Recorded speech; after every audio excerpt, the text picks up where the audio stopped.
Europe is in the grip of a silent crisis.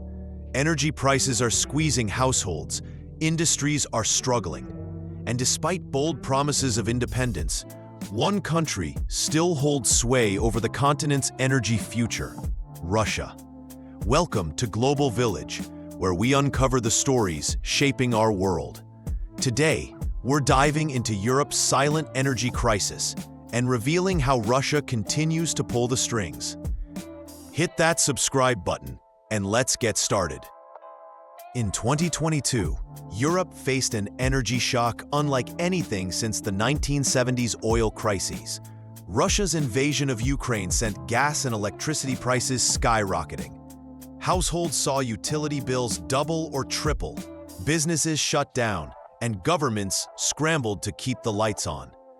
But 3 years later, in 2025, the crisis hasn't gone away, it's just gone quiet. Prices have stabilized compared to their 2022 peaks, but they're still high, and Europe's economy is feeling the strain. So what's going on? The roots of this crisis lie in Europe's decades-long reliance on Russian fossil fuels. Before 2022, Russia supplied about 40% of the EU's natural gas and a significant chunk of its oil. Pipelines like Nord Stream and Yamal Europe pumped cheap Russian gas directly into homes and factories. But when Russia weaponized its energy exports, cutting supplies to pressure Europe over Ukraine, the continent was forced to rethink its energy strategy fast. Enter REPowerEU.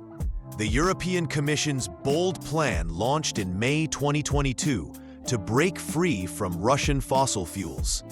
The goal? Diversify energy supplies, boost renewables, and slash energy waste. And Europe has made impressive strides. By August 2024, Russian gas imports had dropped from 45% of the EU's total to just 18%. Gas storage facilities were filled to 95% before the 2024-2025 winter, and voluntary gas demand reductions saved 18% compared to pre-crisis levels.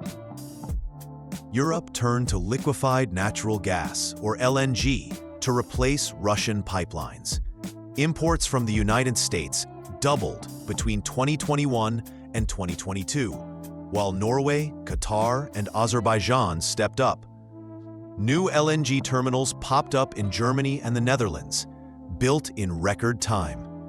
Meanwhile, wind and solar power surged. In 2024, renewables outproduced fossil fuels for the first time, generating nearly 40% of Europe's electricity. Sounds like a success story, right? Well, not so fast. While Europe's pivot away from Russia was heroic, it came at a steep price. LNG is more expensive than piped Russian gas, and global competition with countries like China and South Korea keeps prices volatile. Electricity and gas tariffs remain elevated, hitting consumers and industries hard. Major polluters like steel giant ArcelorMittal have warned that high energy costs are choking Europe's competitiveness.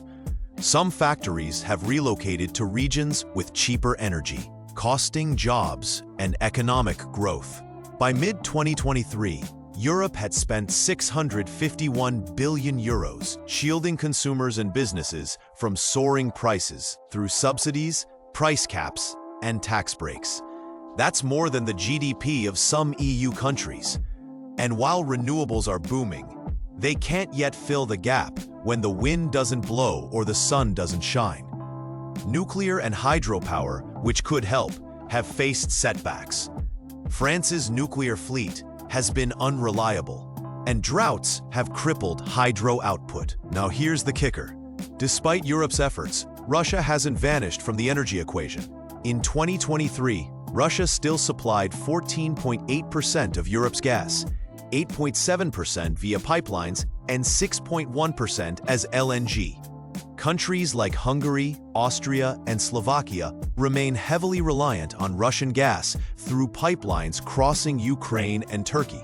and Russian LNG continues to flow into ports in France, Belgium, and Spain. Why? Because global markets don't care about geopolitics. Russia's LNG is cheap, and Europe's still buying. Russia's state-owned Gazprom, which holds a monopoly on gas exports, has played a cunning game. Before 2022, it created artificial shortages to jack up prices and pressure Europe into approving projects like Nord Stream 2. Even now, Russia manipulates markets by timing LNG deliveries or threatening supply cuts to keep Europe on edge. Moscow's goal? Sow division, weaken EU unity, and keep its energy revenues flowing to fund its war machine. This isn't just about energy, it's a geopolitical chess game. Russia has long used its energy exports as a weapon to influence European politics. In 2022, some feared Russia's supply cuts would fuel populist unrest, with far-right and far-left parties exploiting high prices to push for ending sanctions. In Prague, 70,000 protesters rallied against energy costs, some calling for closer ties with Russia. But Europe held firm, refusing to buckle under Moscow's blackmail. So what's next for Europe? The REPowerEU plan aims to phase out all Russian fossil fuels by 2027, but that's easier said than done. Renewables need massive investment, hundreds of billions of euros, to scale up and replace gas reliably. Energy efficiency, like retrofitting buildings, is lagging behind. And while LNG has been a lifeline, it's a costly bridge to a greener future. Experts warn that next winter could test Europe's resilience again. If China's LNG demand rebounds or Russian supplies drop further, prices could spike. Long-term, the solution lies in decarbonization. The EU's Green Deal aims for 45% renewable energy by 2030, but it requires political will, coordination, and public support to succeed. The good news? Europe's crisis has shown it can adapt under pressure, and the shift to clean energy is gaining momentum. Europe's silent energy crisis is a wake-up call. Russia may still pull some strings, but the continent is rewriting its energy story. From LNG lifelines to wind and solar breakthroughs, Europe is proving it can rise to the challenge. But the road ahead demands unity, innovation, and courage. What do you think? Can Europe break free from Russia's grip?